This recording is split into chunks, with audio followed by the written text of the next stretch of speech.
Today, we're going to talk about glazing with Speedball's new mid-fire glazes. We're going to go over what it looks like to do 1, 2, and 3 proper coats to get a beautiful blue color out of this blue tiger's eye. First, you'll need some bisqueware.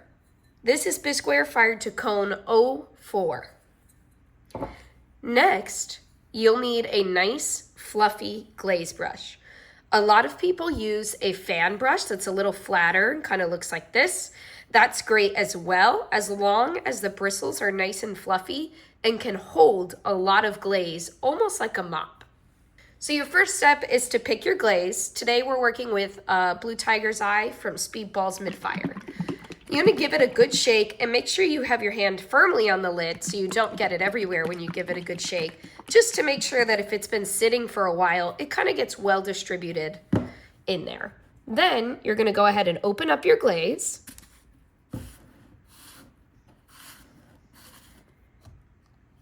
All right, beautiful.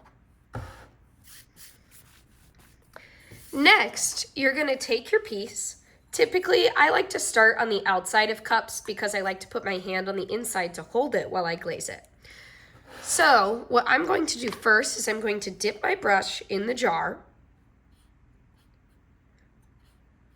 and really make sure I'm getting it kind of soaked in there. You see how I kind of scrape it along the edge? Just to really make sure that my bristles are getting full with glaze. Then I'm going to start my first coat in one direction, and I'm going to pick horizontal. So when you are doing your first coat, you want to make sure that you get good coverage across your whole piece. Notice how it's okay if I overlap on some old spots for my first coat. You want to be careful not to glaze too close to the bottom here, because then it could run onto our shelf, but I think I'll just fire this piece on a stilt since I've already come kind of close to the bottom. So a lot of people might call that one coat already, but what I'm going to do is notice how this side is not dry yet, but this one is. I'm going to keep painting until the whole surface is the same level of dryness so that it can all dry together at the same time. And that'll help me keep track of like, okay, that's one good coat.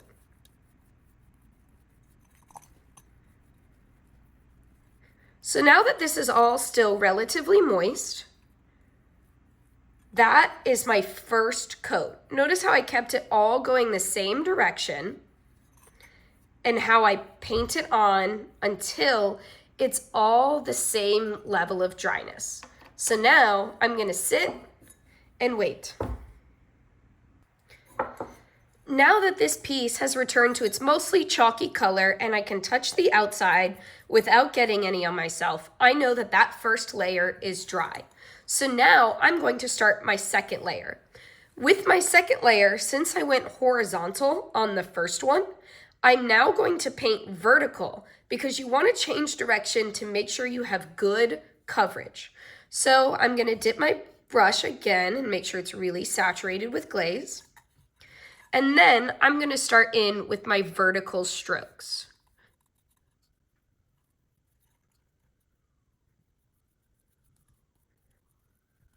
So now from here, I'm going to again go around a couple times and make sure that it is all the same level of dryness. I'm not afraid to really glob it on in some spots because this glaze all melts together. It's not going to look streaky. It's okay if some spots are thicker than others. And then I'm going to kind of touch up my end down here. This end is a little ugly. I'd recommend waxing your bottoms so that they don't come out kind of like this. Now that's my second layer in vertical stripes. So now I'm going to let this sit and dry. Now that my second coat is dry, I'm going to go in and add my third coat. For the third coat, again, you want to switch direction. You could do horizontal again, just like we did at the start, or you could do sort of diagonal to really make sure that you have a lot of coverage. I'm going to go ahead with horizontal just because it's easier on a cup this shape. One benefit to using a really fluffy brush such as this, or a fan brush for glazing, is that it really globs the glaze on and doesn't necessarily push it around too much. If you use a brush that has harder bristles, it pushes it around and this can spread the glaze a little too unevenly to get a nice coat. So at this point, I'm making sure that it's all about the same level of dryness. And then I will let my third coat go ahead and dry. This is going to be a standard 3-coat application. You notice it gets a little thicker here and I have to go in with really light strokes just to kind of even it out a little bit. And this will be my third coat. And this is a standard 3-coat application. Now that this third layer is mostly dry, since this glaze has some really cool effects where it's thick, I'm going to go in and add some extra little globby bits just to kind of create a little extra dynamic within it. So on glazes that we recommend a heavy 3 coats, typically this is the next step you would do. Just kind of glob some on.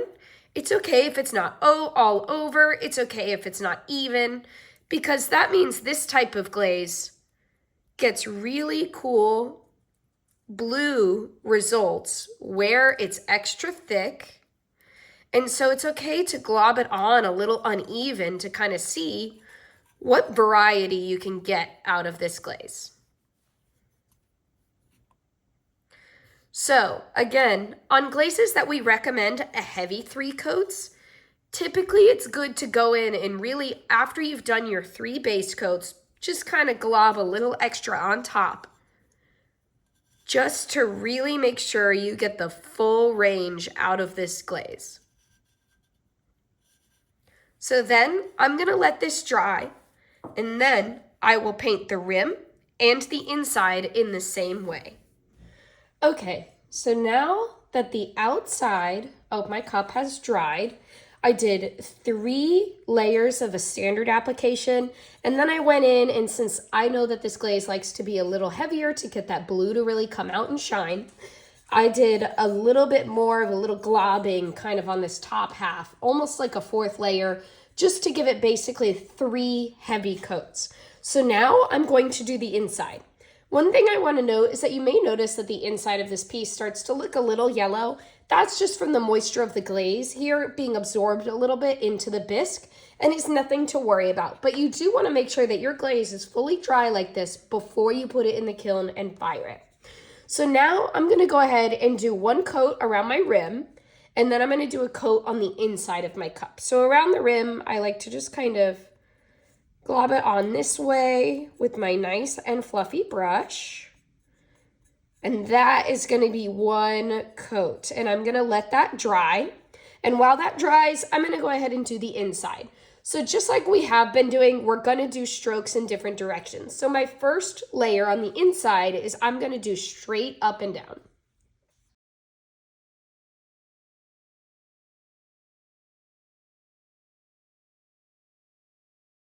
So notice how I'm really loading up my brush and making sure that there's a lot of glaze on there. And I'm really kind of globbing it in there to spread it around. Now I'm going to do the bottom real quick. And then I'm going to go back over the walls a little bit because, again, I want to get it to where they're all the same level of dryness. I want it all to be a little moist so that it can all dry together at the same pace, and that lets me know that I have 1 even coat when it's all the same amount of dryness. Okay, so I've done my vertical strokes and it's all moist in there. So now while that dries, the first layer on my rim has dried. So now what I'm going to do is try to go a different direction. So I went like this. So this time I'm going to go kind of sideways to do the second layer on my rim. Okay, Kind of even that out, and then we're gonna let that inside coat dry just a little bit more. Now that that first coat is mostly dry on the inside, I'm gonna go in with my second coat. So for my second coat, I wanna do a different direction. So this time I'm gonna kind of swirl around on the inside, horizontal like this.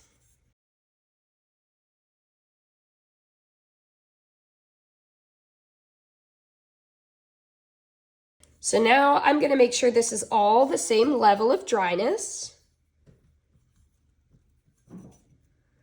Really kind of globbing it on and spreading around and loading up my brush with a healthy amount of glaze. So now that's all about the same level of dryness, and I'm gonna go ahead and hit my rim with the last coat. Okay, and then we're gonna let that dry. All right, so now that that last second layer is dry, I'm gonna go in and add my third layer. You may notice that as we add more glaze onto this, it takes longer in between each coat to dry. So we always recommend letting your piece sit for 24 hours before you glaze fire it, just to make sure that the glaze has time to fully dry. So like my first coat, I'm going back in a vertical direction now, and I'm changing direction each time I do a coat. And notice how I'm really just letting it glob on there, because with glazes like this, they tend to melt really well together and they don't look streaky since they're not transparent. So I'm gonna glob some on here. And then I might do a little extra bit just right here in the bottom middle, really just kind of put a little puddle to make a nice blue spot. And then I'm gonna let that dry for 24 hours, and then I will put this in the kiln and fire it. Now, here it's our beautiful blue tiger's eye cup, fired to cone 6.